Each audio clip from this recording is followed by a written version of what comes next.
Thank you, Dr. Joseph, for this wonderful presentation and all my previous presenters. So I will Okay, so let me quickly take you through this case. This was again a tower case, and in this, typically we do the CT in every case. I mean, everybody knows that. And here you see that we started with this femoral arteries, and if you look at the femoral arteries, they look reasonably okay in terms of their measurements, and the size is 5.4, 5.7, and going up further, it was okay.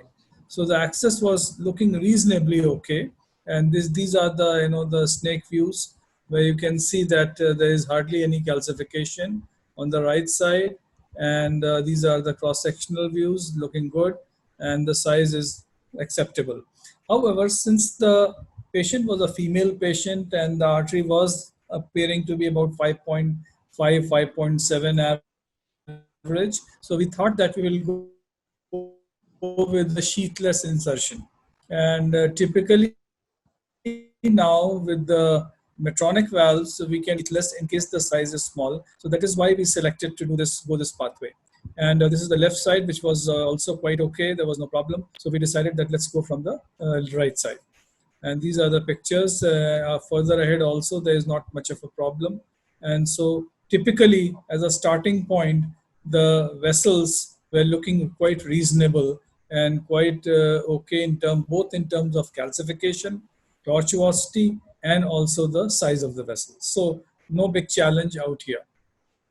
And then of course many people have different ways of puncturing. So we in this case we always puncture with the injection from the opposite side, and the first sheath was inserted on the left side, and then we puncture from the right side with the injection from the contralateral side.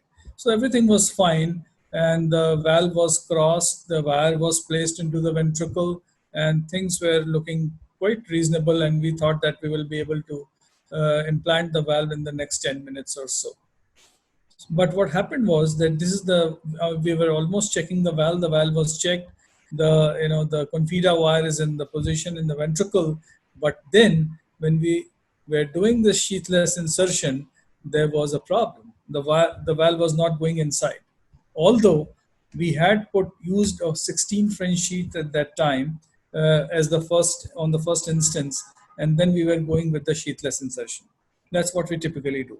Since the valve was not going inside, so we decided that we have to check it, and then we took the valve out and then put the sheath again. The sheath was this time not going in, so we stopped at that point and thought that we should check it. And when we checked it, we found that this is the problem. You see, the whole thing is crumpled up, and it's the huge concertina, and it was looking quite bad. So at this stage, we pulled the sheath a little bit back, and when we pulled the sheath a little bit back, and then we saw that the whole artery is completely dissected. And so at this stage, we thought that it may be reasonable to do some patching over here and then see how it goes. So we did that, and soon after that, we started seeing that there is a perforation, and this perforation, so we thought it may be a good idea to put a fluency out here. A fluency was put, but nothing was happening. So we thought maybe that we need another fluency to cover it up. So we did an overlapping fluency here. You can see that the overlapping fluency was done. And at that time, still there was a ooze. So we thought what not next to do. So let's think about it. We called the vascular colleagues, and also at the same time we used a Coda balloon to occlude this perforation over here. And then we thought that we'll do some dilatation with the Coda balloon. So the Coda balloon is here. We are doing the dilatation so that the stent expands a little bit. But then after that, when we check it, we see that there is another injury out here with the Coda balloon. There is a huge aneurysm formed over here. And so that was something which also had to be dealt with.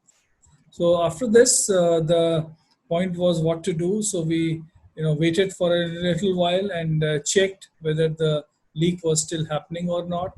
And as you can see, the that there was hardly any effect of the fluency stent there, and the leak was already there. So we said, okay, let the coda balloon be there, and then make our decisions.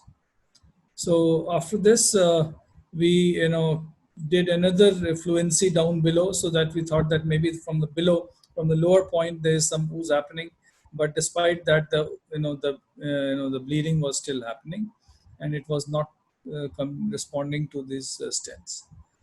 So since this was a big aneurysm out here, so we thought that this also needs to be treated. Maybe that there is some problem happening because of this, this aneurysm formation and the leak. So we said, okay, let us take another stent, and then we took another stent at point, and we deployed the stent right from the bifurcation, and you will see that this is the stent which has been put from the bifurcation, and the coda balloon was kept in position, so that at least, because the BP was kind of dropping quite rapidly, and the patient was very unstable at that time. So we did this balloon inflation, and with the coda balloon dilatation, another stent was deployed here, and the second stent on the contralateral side was put to make the fresh carina, and that was how it was done. And after that, we saw that this